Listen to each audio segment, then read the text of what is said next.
চাপৰত ভয়াবহ পথ দুৰ্ঘটনা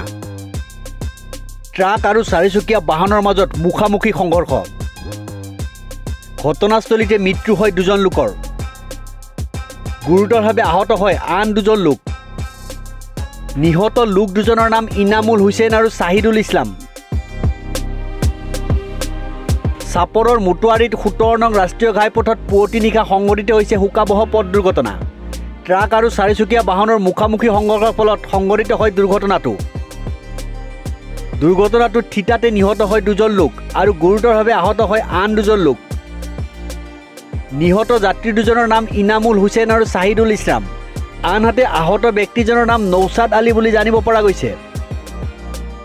আটাইকেইজনৰে ঘৰ ধুবুৰীৰ কোকৰাঝাৰ জিলাৰ সীমান্তৱৰ্তী তিনটিলাৰ বুলি জানিব পৰা গৈছে সংকটজনক অৱস্থাত আহত ব্যক্তিজনক বঙাইগাঁৱলৈ প্ৰেৰণ কৰা হৈছে দুৰ্ঘটনাগ্ৰস্ত চাৰিচকীয়া ছুইফ্ট ডিজায়াৰখনৰ নম্বৰ হৈছে A01AO3925